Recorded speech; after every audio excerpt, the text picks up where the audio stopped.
Hello everyone, and welcome back to your daily government and financial news update.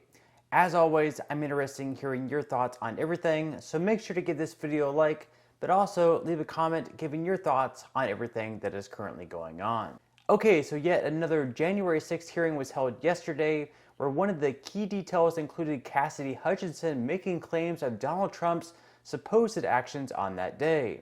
First, she said that she was told when Trump got back into the presidential limousine and was told that he could not join protesters at the Capitol.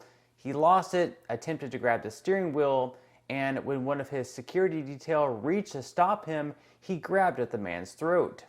Additionally, she claimed that Trump urged that people be allowed into his rally on January 6th with weapons, including guns, knives, and anything else of their choosing. Hutchinson claimed that Trump said that people aren't there to hurt me, saying maybe they're there to hurt other people. Finally, she also made claims that Donald Trump said his vice president at the time, Mike Pence, deserved the hang Mike Pence chance taking place. Later on in the day, a chief White House correspondent, Peter Alexander, tweeted, "A source close to the Secret Service tells me both Bobby Engel, the lead agent, and the presidential limousine/SUV driver are prepared to testify under oath that neither man was assaulted and that Mr. Trump never lunged for the steering wheel." So to make any type of case that Trump incited the violence on January 6th is going to be extremely difficult when he called for Americans to peacefully and patriotically make your voices heard. I know that everyone here will soon be marching over to the Capitol building to peacefully and patriotically make your voices heard. Today we will see whether Republicans stand strong for integrity of our elections. The actions of the people who decided to wrongfully invade the Capitol on that day cannot be blamed on Donald Trump, just like we can't put Bernie Sanders at blame for one of his supporters shooting up a congressional Republican baseball game after Sanders made comments that the Republican health care bill at the time would kill thousands of Americans. So these politicians may not always choose the best wording or be politically correct, but we the people, at the end of the day, are responsible for our own actions. Of course, I won't bore you with the January 6th hearing any longer because obviously no one really cares. According to a recent CBS News poll, investigating January 6th was the least important issue to voters, being well behind inflation, the economy, crime, gun policy, and immigration. But I guess when all those things are going so poorly, let's turn to January 6th, an issue Americans clearly care so deeply about. And so, with just 19% of Americans saying that things are going well, Democratic candidates running for re-election in 2022 are trying to steer clear of showing any attachment whatsoever to the Biden-Harris administration. When Democrat Representative Abigail Spanberger was asked if she would support a Biden-Harris ticket for 2024, this is what she had to say. Let me just get that question out of the way then. Would you support Biden-Harris ticket in 2024? I'm looking squarely towards 2022 and the re-election ahead of me, working to make sure that voters across Virginia's 7th District know what I've been doing on their behalf and why I'm asking for their vote again. Okay, so she's looking squarely to 2022, but with her re-election coming up, surely she would like the president and vice president to help campaign for her, right? Well, not exactly. Redistricting happened this year. You're not the only one that's looking at a different district than the one you first ran in. According to the Cook Political Report, it is a toss-up, a Democratic toss-up. A D+1 district now is what they are calling it. And, you know, I wonder, as you look across the board, do you think that you'll have President Biden come and campaign with you in that district? I intend to do the campaigning myself. I am the candidate. It's my name on the ballot. Okay, moving on to some other news where it's now being reported that millions of California residents may receive stimulus payments. Well, they're now calling them inflation relief payments up to $1,050. This will be a part of a $17 billion relief package that includes $9.5 billion in inflation relief funds. By early next year, California taxpayers should receive anywhere between $200 and $1,050.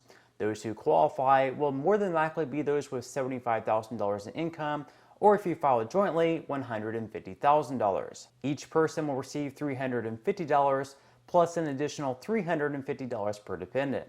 So a married couple with one child will receive the full amount. Now, whether other states will follow suit is yet to be known, but other states such as New Mexico, New Jersey, and Maine are also making efforts to provide direct payments to their residents as well.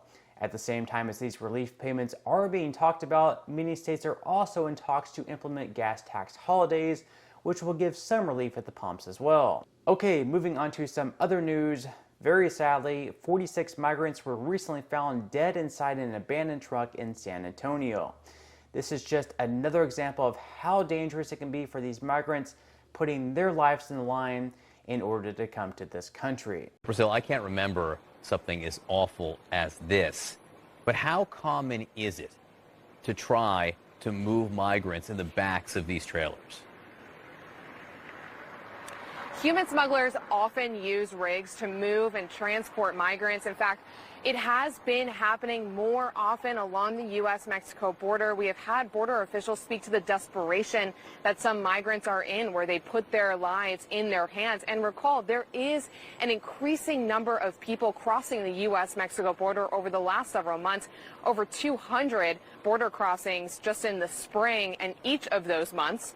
Again, human smuggling is extremely dangerous, and these people are taking out loans for thousands of dollars to get help to cross the border in hopes to come to our country, working hard in very hard jobs like construction, and then sending money back to their families. Just a tragedy that you hate to see, and we now have 7,000 to 8,000 encounters and apprehensions every single day at the border. There was a special election just a couple of weeks ago down along a border district, a place where a Republican hadn't won in a very long time, and a Republican took that district. So we've talked about this with progressive pollsters, by the way, who say this idea that Latino voters in America are all in, and they have this open mind, and they'll go with Democrats wherever they go on immigration is just wrong. It's just folly, and it's not true, and it's patronizing in many ways to make those assumptions. So yeah, Democrats will have to reassess, because some of them may not want to use the word crisis, but it's exactly what it is down along the border when you have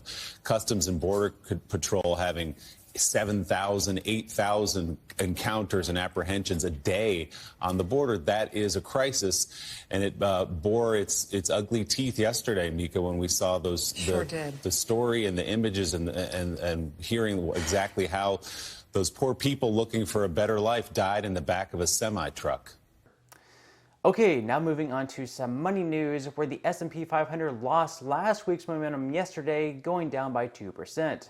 The Nasdaq matched the S&P 500's drop, also losing around 2% yesterday. With the big drop yesterday, you would expect to see some type of bounce back today, and so far, Dow futures are up by 0.12%, S&P 500 futures are up by 0.07%, and the Nasdaq futures are up by 0.09%. Bitcoin also lost a good bit of ground yesterday, going from hovering in the 21,000s to dropping all the way below $20,000 per coin at some point this morning. Now, at the time of filming this video, it sits just above $20,000 per coin, and where it goes from here will be extremely critical. Back on June 18th, we saw Bitcoin drop as low as the high 17,000s, where it then immediately showed support and bounced right back into the $21,000 mark. So will we see another large drop like that one, or will we see some type of bounce back today? That is the question. Of course, with the market performing really poorly so far this year, you may think this is the best time to stay away from investing. However, the best investors such as Warren Buffett have said when there's fear in the market, that's the absolute best time that you can be investing. So if you're seeing this and would like to get started investing, or perhaps you've already started investing but would like to receive an additional 6 stocks at no cost to you, in the comment section below, I will pin a comment with a link where you can gain 6 free stocks from Webull. Now, what you'll need to do once you click the link is to first open an account. Then, once you have your account open, you'll need to make a deposit of at least 1 penny. Additionally, if you activate Webull Crypto and complete at least 1 trade, you'll then be able to claim $5 of Bitcoin, or of course, any other cryptocurrency of your choosing. But on that note, I'm going to go ahead and wrap up this video. If you enjoy the content in today's video and you would like to see more like it, I would encourage you to like this video, subscribe to my channel, and also ring the notification bell. That way you will be the very first to be notified when I do release future videos. And until next time, I hope you have a wonderful rest of your day, and I'll see you in the next video.